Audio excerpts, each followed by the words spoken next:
राजस्थान में सरकार की ओर से एक आदेश आता है। उस आदेश में 40 प्रधानाचार्यों की तबादला सूची होती है और यह तबादला सूची उस समय चर्चाओं का विषय बन जाती है जब उस 40 नामों में से 35 नाम सिर्फ दौसा से होते हैं और 5 नाम अलग अलग जगहों से। ठीक कुछ समय बाद एक और पत्र वायरल होता है जो राजस्थान सरकार के पूर्व मंत्री, हालांकि इस्तीफा स्वीकार तो नहीं किया गया है, उनका एक पत्र होता है और कहते हैं कि जनहित के कारण ये जो आपने आदेश स्थानांतरण का दिया है उसको यथावत रखा जाए। और फिर अगले ही मिनटों में एक और पत्र वायरल होता है जिसमें यह होता है कि ये आदेश निरस्त किए जाते हैं। यह उठापटक यूटर्न का खेल आज शुरू नहीं हुआ है। ऐसे खेल राजस्थान में बीजेपी की सरकार बनने के बाद हमने 2-3 बार पहले भी देखे हैं। सिर्फ चर्चा यहीं पर नहीं रुकती है। अगले ही कुछ घंटों में चुनाव आयोग प्रेस कॉन्फ्रेंस करता है और राजस्थान की 7 विधानसभाओं पर जो उपचुनाव होने हैं उसको लेकर तारीख का ऐलान कर देता है। राजस्थान में ऐसा ही भर्ती की चर्चाएं थमी ही नहीं थी कि 40 नामों के ये तबादले पत्र, तबादले निरस्त और चुनाव की तारीख का ऐलान होना, यह खेल समझना जरूरी है कि ऐसा ही भर्ती, उसके बाद सिर्फ दौसा से 35 लोगों का तबादला एक साथ, और वो भी तबादला उन जगहों पर आचार संहिता लगने से कुछ घंटे पहले। यह सियासत बहुत कुछ इशारा कर रही है। यह आदेश, यह ऐसा ही भर्ती, यह चुनाव तो अपनी जगह पर ठीक है, लेकिन कहीं ना कहीं यहां पर 2 लोगों के सियासी जंग की बू आ रही है। ऐसा ही भर्ती में डॉक्टर किरोड़ी लाल मीणा यह चाहते हैं कि यह भर्ती रद्द हो। हालांकि एक बार तो यह भी खबरें चल गई थी कि इसको लेकर जो कमेटी बनी थी उस कमेटी ने यह सिफारिश भी कर दी थी कि यह ऐसा ही भर्ती रद्द हो। जैसे ही खबरें चली, सोशल मीडिया पर यह चर्चाएं हुई, चुनाव के तारीख का ऐलान होने से ठीक पहले उसी कमेटी के मुखिया, राजस्थान सरकार के कैबिनेट मंत्री जोगाराम पटेल एक बयान देते हैं कि हमने तो अभी तक सिर्फ सरकार को यह सौंपा है, हमने जांच रिपोर्ट दी है, अभी तक हमने कोई निर्णय नहीं किया है। यह निर्णय तो राजस्थान सरकार करेगी, मुख्यमंत्री जी करेंगे। अब मुख्यमंत्री जी का नाम लिया है तो उनके बारे में बता दें कि वो इन दिनों विदेश दौरे पर हैं। अभी 2 दिन तक यहां पर नहीं आएंगे। उससे पहले यह सारा खेल कई सियासी इशारे कर रहा है और ऐसे में चुनाव आयोग ने जो राजस्थान के 7 विधानसभाओं पर इलेक्शन की डेट की घोषणा की है वो भी काफी रोचक है।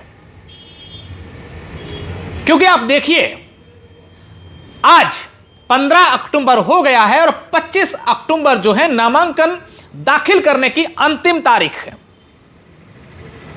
और 30 तारीख यानी कि 5 दिनों के भीतर 30 तारीख वो तारीख है आप अपना नामांकन वापस उठा सकते हैं और 13 तारीख को चुनाव, यानी कि राजस्थान की इन 7 सीटों पर जो भी घमासान होना है वो इन 28 दिनों में ही होगा। लेकिन चर्चा यह थी कि राजस्थान में इस बार के जो चुनाव है वो ऐसा ही भर्ती उसका मुद्दा होगा, लेकिन कहीं ना कहीं इस मुद्दे को मुद्दा नहीं बनने दिया गया। अब इसमें किसके हाथ हो सकते हैं ये सियासी जानकार ही अच्छे तरीके से बता सकते हैं, लेकिन इस वीडियो से यह आपको जरूर मालूम चल गया होगा कि यह सियासी खेल क्या चल रहा है।